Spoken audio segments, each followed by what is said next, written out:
Bueno, muy bien. Entonces, Vale. eh, listo. Entonces nosotros la semana pasada, donde habíamos quedado por acá. Habíamos escrito la corriente a partir de la ecuación de Boltzmann, la componente alfaésima de la corriente, ¿sí o no? Como la sumatoria sobre beta de E al cuadrado por la integral sobre D de la integral sobre D3K sobre 4pi al cubo por B sub alfa de K, B sub beta de K, ¿cierto? Tau de K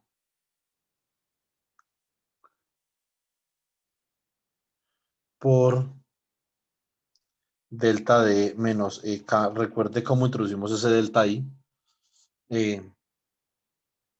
Esto que multiplica a la menos derivada de la función de Fermi con respecto a la energía. Recuerde también por qué mantenemos esa menos derivada ahí, ¿cierto? Que eso tiene que ver con la ventana de transporte, ¿sí o no? Sí, Por la componente betaésima del campo eléctrico asterisco más E menos mu sobre E por T por la derivada de la temperatura con respecto a X beta, ¿cierto? Entonces, como beta puede ser 1, 2, 3 o puede ser X, Y o Z, ¿sí o no? Ahora, ¿qué es lo que, digamos, nosotros hacemos acá? Que esta parte de aquí la llamamos el tensor R, alfa, beta de epsilon. Porque como ya estamos integrando ahí sobre K, ¿sí o no? dale, con la integral incluida. Entonces, Ok, R alfa beta de epsilon. Entonces queda como la integral sobre 3K dividido 4pi cubo B sub alfa de K, B sub beta de K, tau de K, delta de menos EK. Simplemente, si estamos trabajando en un sólido, con conocer la estructura de bandas, con eso conocemos todo lo que nosotros tenemos ahí en esa integral. Entonces, la estructura de bandas en este caso es la determinadora de ese tensor, por ejemplo, ¿cierto? Entonces ahora escribimos la corriente de esa forma, ¿cierto? Entonces escribimos la corriente como J sub alfa igual a la suma sobre beta de E al cuadrado por la integral sobre D de R sub alfa beta de E por la menos derivada de la función de Fermi con respecto a la energía por E sub beta asterisco más E menos mu sobre t por la derivada de t con respecto a x beta, ¿cierto? Entonces, ahora, la, cuando nosotros vamos a separar esto, nosotros lo podemos separar en dos. Esa corriente tiene dos componentes. Y digamos que esta es una parte fundamental, ¿cierto? Esta corriente tiene dos componentes. Nosotros ya habíamos hablado de esto. Habíamos hablado de esto ¿cuándo? Cuando habíamos hablado de la respuesta lineal de Q, ¿cierto? Entonces en este momento vamos a mirar a ver si a partir de esa corriente que nosotros tenemos ahí podemos de alguna forma determinar cuál sería la conductividad de una forma parecida a lo que hicimos con Q, como un tensor. Entonces, esta corriente, Mauricio, tiene dos componentes. Y verá,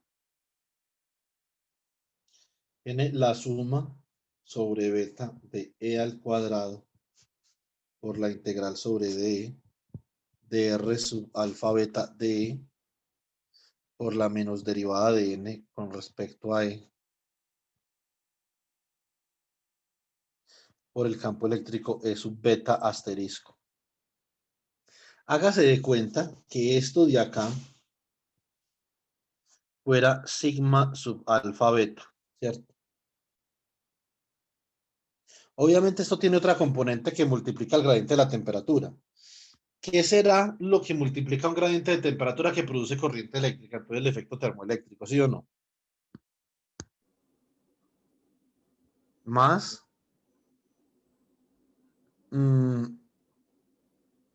la suma sobre beta de E al cuadrado integral sobre D, R alfa beta de E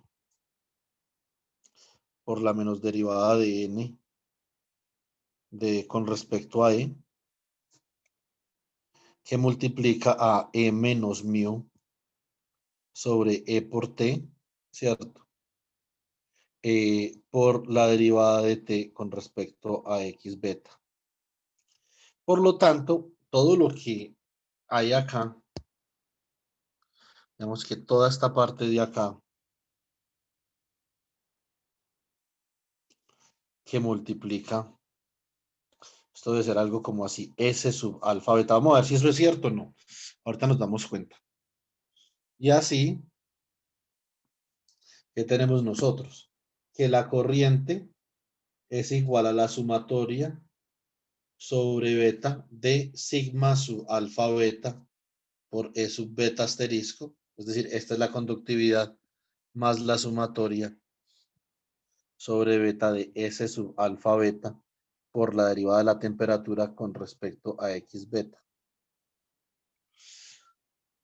Entonces, por lo menos, de acá, de esta formulación, podemos obtener efectos termoeléctricos. La pregunta que nosotros nos vamos a hacer en nuestra formulación con funciones de Green es si las funciones de Green también admiten obtener efectos termoeléctricos. Entonces, por el momento, concentrémonos en la parte netamente eléctrica.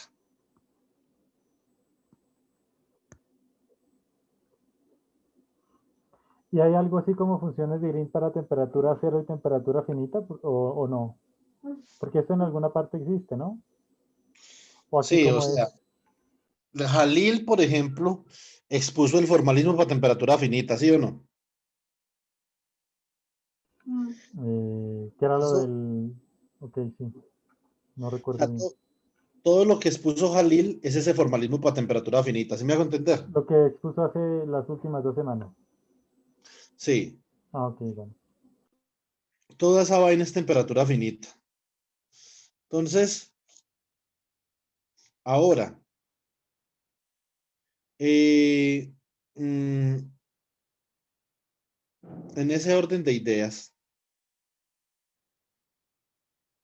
en ese orden de ideas, si nosotros estamos a temperatura finita, cerca del equilibrio, por lo tanto, todo esto, lo que nosotros estamos haciendo, se va a cumplir, porque todo esto tiene que ver con relaciones termodinámicas, ¿cierto? Y como dijo Michael, esto está restringido por la eficiencia, y la eficiencia máxima es la eficiencia de Carnot. De ahí, entonces, que nosotros podamos decir que, o que nosotros podamos hacernos la pregunta, ¿qué pasa entonces cuando estamos por fuera del equilibrio? ¿Qué pasa con la eficiencia? ¿Qué pasa con la entropía? Por lo tanto, ¿qué es el coeficiente termoeléctrico? ¿Qué es la conductividad? Bla, bla, bla, bla, bla. Eso es lo que, a eso es a lo que nosotros nos vamos a dedicar. Yo ya tengo más o menos montada la primera parte del proyecto. Ayer hablé con Michael al mediodía para terminarla de montar. Cuando ya la tenga bien montada, entonces yo le envío a usted eso para que comencemos a trabajar, listo. Eh, Vale. por lo menos para comenzar a calcular, pero ya vamos a llegar a funciones de Green, o sea que eso ya, digamos que va a ser ahí como un reposo para usted, porque usted ya va a estar en la capacidad de comenzar a buscar por su cuenta. O sea, usted siempre obviamente va a poder preguntar, ¿cierto? Entonces, pero digamos que ya va a poder tener un grado de independencia importante ahí. Esta parte de acá es la conductividad, ¿cierto? Entonces, ¿dónde la conductividad sigma alfa beta, que es un tensor obviamente, queda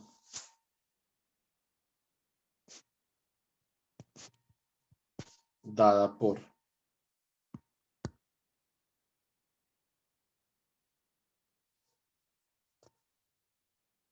sigma alfa beta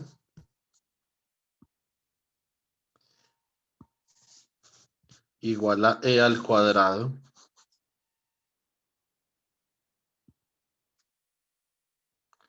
por la integral sobre D R alfa beta, o sea, el tensor termoeléctrico o tensor de transporte, por la derivada o la menos derivada de la función de Fermi con respecto a la energía. Como yo le dije a usted, esa menos derivada de la función de Fermi con respecto a la energía, entonces ahí nos está diciendo que esto es un proceso alrededor del equilibrio, ¿sí o no? Ese es un punto importante. Lo que vamos a hacer acá en este momento es que vamos a tratar de llegar a la expresión para la conductividad de Drude a la que llegamos cuando hicimos esto de manera tan empírica, sí o no, que fuerza es igual a aceleración, la masa por la aceleración es igual a la fuerza sobre la fuerza es igual al campo eléctrico por la carga, ¿se acuerda? Sí. O sea, digamos que mucha fenomenología ahí, una fenomenología muy barata. Esto, digamos que es obviamente mucho más elaborado. Y cuando tenemos las integrales de colisión, que también llegamos a la misma expresión, muchísimo más elaborado. ¿Cuál es la diferencia? La forma como uno calcula el tiempo medio entre colisiones. Esa es la única diferencia, ¿cierto? Todo esto obviamente es cuasi equilibrio. La diferencia en cada caso, cómo elabora uno, qué tan elaborada es la evaluación de ese tiempo medio. Entonces, ¿qué vamos a hacer acá? Vamos a reemplazar R alfabeto un momentico. Listo. Entonces decimos que sigma sub alfa beta, pues es igual a E cuadrado, integral sobre D, integral sobre D3K, dividido 4 pi Q, de B sub alfa de K, B sub beta de K, ¿cierto? Esto por tau. Ahora antes teníamos tau de K, ¿cierto? Entonces nosotros, digamos, sin ningún inconveniente, podemos decir que esto aquí, venga, yo reviso una cosa. Cuando nosotros cambiamos variable, entonces simplemente ese tau de K puede ser un tau de epsilon, pero pues podemos conservar el tau de K si usted quiere. Igual nosotros vamos a hacer aquí una cosa, entonces vamos a hacer aquí una cosa, pues igual eso no va a importar mucho, pero entonces podemos conservar todo como tau de K, como tau de epsilon, también esto acá,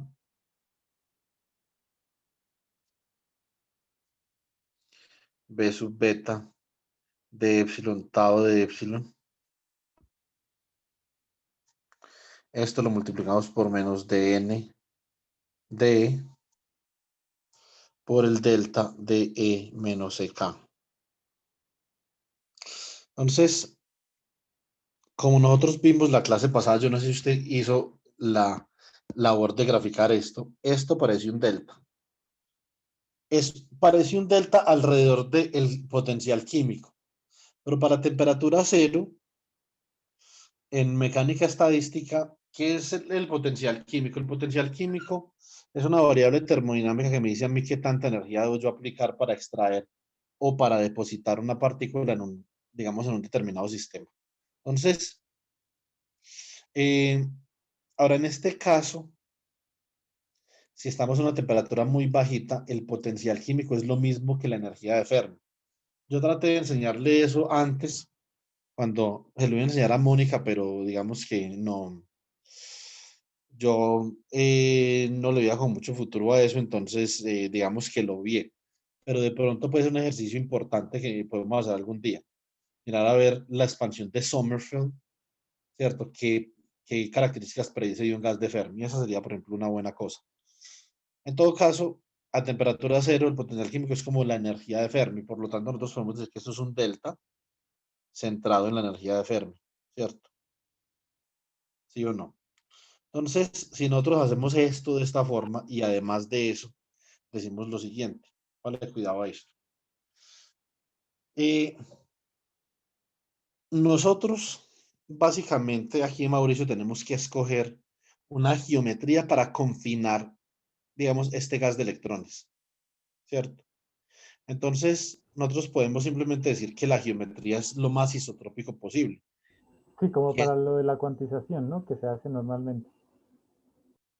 ¿Sí? O no sí, como se dice, necesariamente, como una no. partícula en una caja, ¿o qué?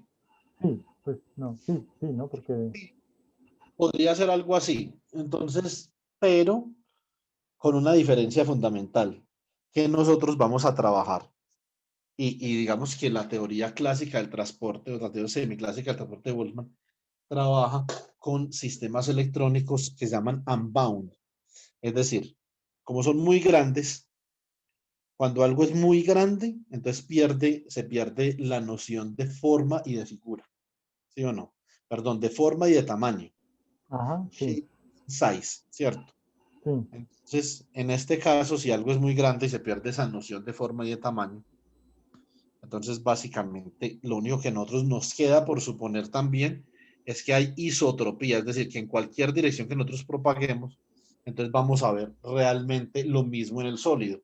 Y eso significa que las componentes alfa y beta de la velocidad van a ser iguales porque esas componentes alfa y beta dependen de la estructura de bandas en una determinada dirección. Y si la estructura de bandas es isotrópica, las velocidades son las mismas también. Entonces, ese producto, por lo tanto, que digamos sería como ahí ese producto punto, sería como lo mismo, sería como b cuadrado más b cuadrado más b cuadrado, ¿cierto? Todo ese producto punto.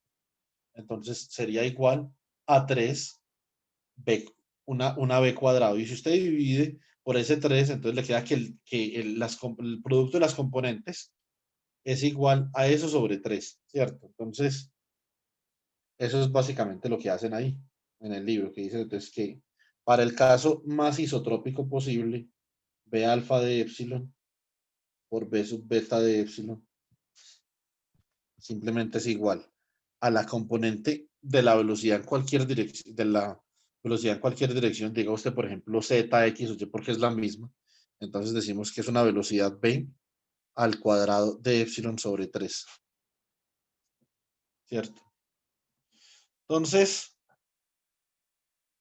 eso es básicamente lo que nosotros tenemos, ¿sí o no? Eh, Con el mm, delta alfa beta, ¿sí? ¿Cómo? Con delta alfa beta. Ya no está, porque es un tensor diagonal. Alfa, beta de fue. Ah, vale. Entonces ahí es, vale. O sea, Porque como no importa la dirección, es isotrópico, no importa la dirección. vale, listo. Entonces de acá, sigma alfa beta quedaría como e cuadrado por la integral sobre d.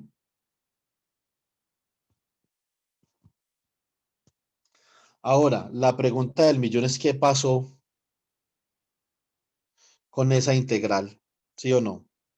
Con respecto a acá. Entonces esa integral se implementó con esta delta de acá, implementamos esa integral ahí con esa delta de acá, y simplemente nos queda la integral sobre esta delta de acá, ¿cierto? Entonces nos quedaría aquí b al cuadrado de sobre 3 por tau de e, ¿cierto?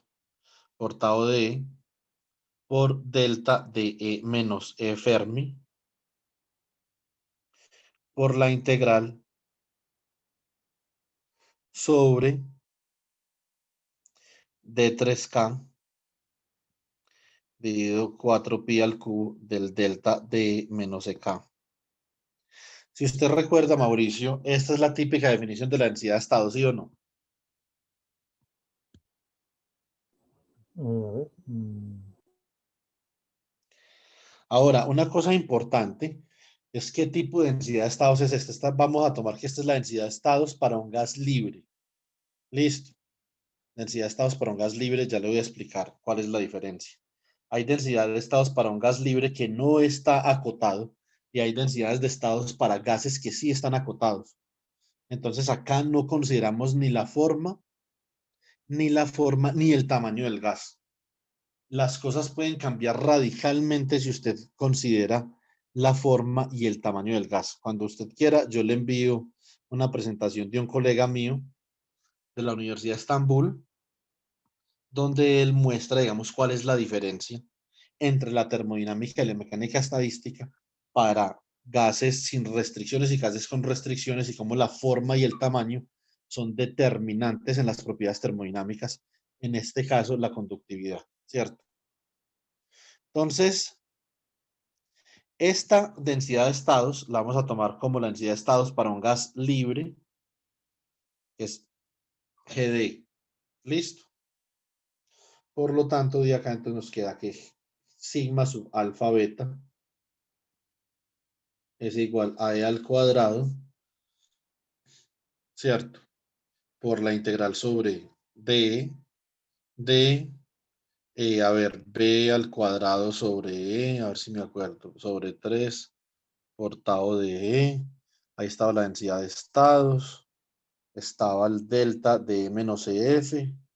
Cuando implementamos esa integral sobre ese delta, entonces, ¿qué es lo que nosotros obtenemos acá? Esto es E al cuadrado sobre 3 por B al cuadrado evaluado en EF, porque ya implementamos eso, por el tiempo de relajación evaluado en la energía de Fermi, por la densidad de estados evaluada en la energía de Fermi. Esto todo evaluado en la energía de Fermi, Mauricio, tiene que ver exclusivamente con la presencia de esta derivada de acá. Porque como yo le expliqué la semana pasada, los procesos de excitación térmica en el gas, realmente según esa aproximación lineal y semiclásica, en donde nosotros tenemos esa derivada de ahí. Si nosotros, esa derivada nosotros la tenemos ahí por la misma razón que nosotros tenemos el gradiente de la temperatura y el campo eléctrico, que tiene que ver con el gradiente del potencial químico. Si no tuviéramos eso, entonces no podríamos utilizar esa derivada ahí.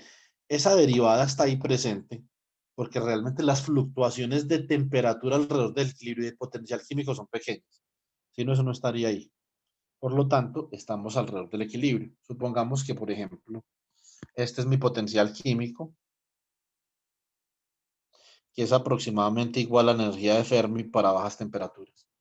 Yo tengo la distribución de Fermi, este dibujo lo hicimos hace 8 días, pero pues... Sí, lo hicimos sí, que en el límite luego queda como una función de paso y por eso es la delta. Entonces las excitaciones térmicas acá pasan alrededor de una ventana, que es esta ventana de acá.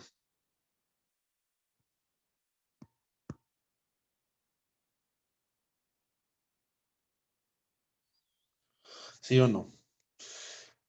Esto es del orden de K sub B por T. A medida que usted comienza a reducir esa ventana, es porque usted reduce la temperatura y esa ventana de ahí se comienza a parecer a un delta de E menos EF.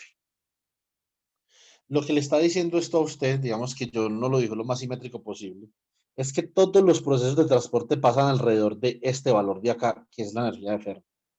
Entonces, realmente lo más importante es conocer las propiedades del sistema en la energía de Fermi. Esa es la interpretación de esta expresión que nosotros tenemos acá. Cuando nosotros tenemos expresión ahí, entonces vamos a hacer varias cosas. Haciendo un Voy a poquito la utilizar, conexión, entonces, supongo que cuando, por ejemplo, usted dio esa charla y cuando estaban esas bandas de energía, supongo que ahí, digamos, por ejemplo, aquí entra la forma la forma que sea como el cruce de esas bandas, si es, por ejemplo, el tipo de Dirac, si es lineal o si es cuadrático, aquí es donde empieza a entrar, ¿no? O no sí, tanto. simplemente, Bueno, más que la lejanamente. banda, más que la banda, necesitamos saber cuál es el valor de esas cosas en la energía de Fermi. Ok. O sea que necesitamos ubicar la energía de Fermi en la banda, ¿sí o no? Y saber cuánto vale cada cosa en la banda, ¿cierto? Por ejemplo, Mauricio, la velocidad al cuadrado se puede obtener de la energía cinética de la banda, ¿cierto? Es la energía cinética de la banda va a ser un medio de m por la velocidad al cuadrado. O sea que 2 veces la energía de Fermi sobre la masa es esa velocidad al cuadrado. Entonces usted reemplaza eso, vea, e al cuadrado sobre 3 por 2 por la energía de Fermi dividido, eh, dividido la masa por el tiempo de relajación. Y la densidad de estados para una vaina de estas es muy conocida, ¿cierto? Entonces es 3 por el número de partículas sobre 2 veces la energía de Fermi. Entonces se cancela este 3 con este 3. Este 2 con este 2, esta energía de Fermi con esta energía de Fermi. ¿Cómo queda esto entonces? Queda n por e al cuadrado por el tiempo de relajación evaluado en la energía de Fermi dividido la masa. Y esto es lo mismo que la conductividad de Drude, ¿cierto? La única diferencia con la conductividad de Drude es nosotros cómo accedemos a ese tiempo de relajación. Entonces, digamos que esa sería ahí la pregunta del millón. ¿Cómo accede uno a ese tiempo de relajación? Eso es esencialmente, digamos, todo lo que uno tiene que discutir ahí, ¿sí o no? Entonces, ahora, para más o menos, digamos, nosotros obviamente, o sea, la sesión del viernes, la sesión del viernes podemos terminar de discutir la formulación de Onsager y podemos determinar de esta misma forma, entonces, cómo para un gas de Fermi libre podemos determinar la conductividad térmica, ¿sí o no? Es cómo la conductividad térmica puede terminar ahí. Ahora, para más o menos completar esta sesión y que no nos quede tan mocha, nosotros podemos decir lo siguiente. Nosotros podemos decir que como teníamos acá, también habíamos visto que esta corriente tiene dos componentes. La componente que multiplica al gradiente de la temperatura, esto se llama el coeficiente de Seebeck.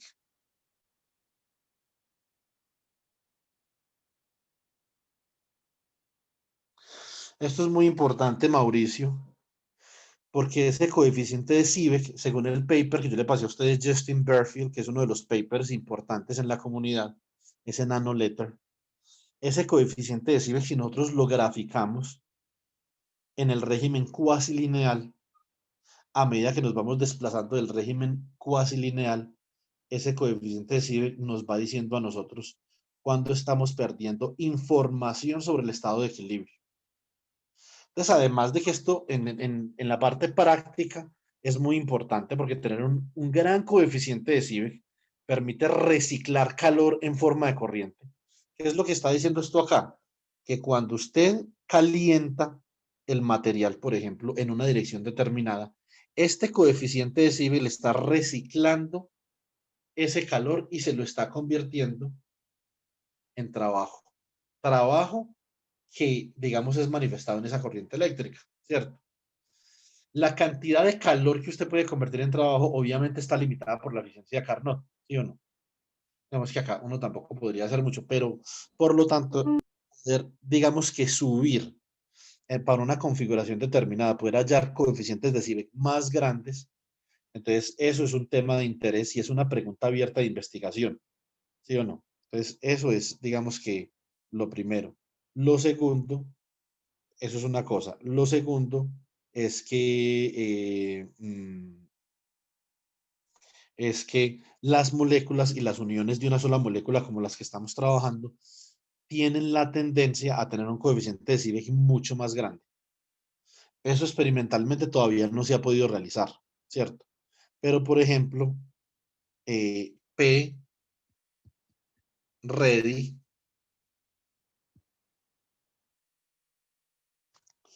es un profesor hindú estadounidense que ha logrado subir ese coeficiente de Seebeck experimentalmente a unos valores absurdamente altos, ¿cierto?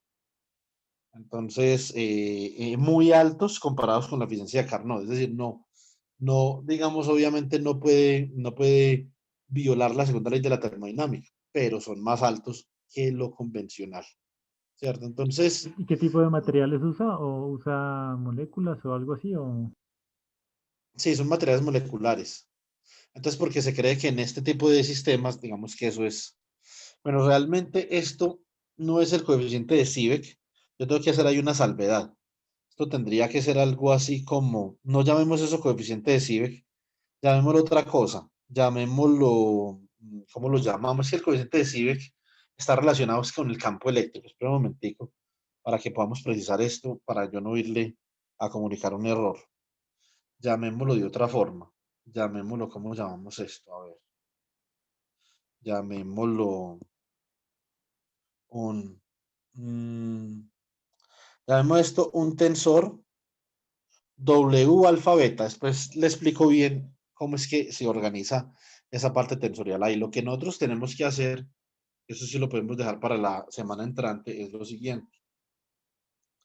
Nosotros debemos describir el campo eléctrico, la componente del campo eléctrico alfa, como la suma sobre beta del coeficiente de Seebeck por la derivada de la temperatura con respecto a X alfa. Entonces, básicamente, ¿qué es lo que hace el coeficiente de Seebeck? Obviamente convierte temperatura en corriente, pero no directamente en corriente, convierte temperatura en voltaje o en campo eléctrico, y el campo eléctrico produce una corriente, ¿cierto? Realmente esa es la forma como uno debe ver esta vaina, ¿cierto?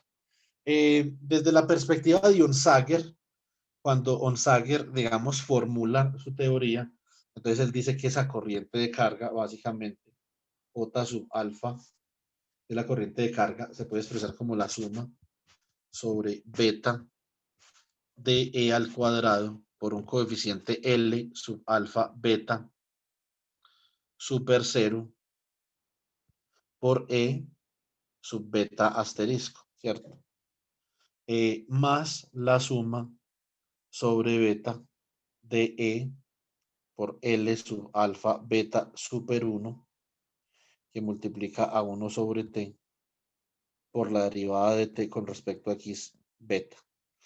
Entonces, este de acá, estos llaman los coeficientes de Onsager, que usted los va a ver, por ejemplo, en el paper de Justin y en muchos papers los va a ver. Este coeficiente de Onsager de acá tiene que ver con la conductividad, el super cero, y este super 1 tiene que ver con el coeficiente de Seebeck. Nosotros vamos a demostrar la próxima clase, es que en esencia, el coeficiente de Seebeck es una combinación de este coeficiente de Onsager, que es la conductividad, con este otro de acá, que es cualquier cosa. El coeficiente de Onsager que multiplica al gradiente de la temperatura. Póngaselo pues de esa forma, ¿cierto? Entonces, y esto se puede determinar muy fácil, porque por ejemplo, vea que eso va dividido sobre T, y nosotros aquí teníamos esta parte acá hay dividido sobre T, ¿cierto? Aquí hay un E al cuadrado, entonces este E se cancela con este cuadrado de acá, queda E por lo que hay adentro. Por lo tanto, el coeficiente de Onsager es esta integral de acá por esto de acá por E menos mu, ¿cierto? Y así se calcula ese coeficiente de Onsager. Entonces, simplemente en la formulación de Onsager, ese coeficiente queda expresado en términos de las integrales, ¿cierto? Lo que vamos a hacer es, a partir de esta formulación para la corriente de carga, entonces vamos a obtener el coeficiente de Seebeck, que es este de acá. Y después vamos a obtener la conductividad de Fourier, cuando ya no estemos hablando de la corriente de carga, sino que estamos hablando es de la corriente térmica, ¿cierto? La corriente de temperatura. Entonces, y a partir de la corriente de temperatura, vamos a derivar, obviamente, la conductividad térmica, que está relacionada con el gradiente de la temperatura mediante la ley de Fourier, ¿cierto? Entonces, esta es una forma, digamos, microscópica de obtener la ley de Fourier. Pero por el momento solo tenemos corriente de carga. Tenemos que en la próxima sesión plantear J sub alfa super Q, corriente de calor. Aquí esto no supone un gran problema porque la corriente de calor en este régimen está muy bien definida. El problema que yo hablaba con Michael, para que tenga eso en cuenta, es en la nanoescala. Entonces, ese es el problema, no en este régimen, es en la nanoescala. Listo, en este régimen no hay problema. Es un régimen perfectamente manejable, en donde, perdón, el calor es perfectamente manejable y es perfectamente distinguible lo que es caro y lo que es trabajo. El problema es en la nanoescala, donde nosotros trabajamos. Ahí así hay problemas. Entonces voy a parar acá la grabación.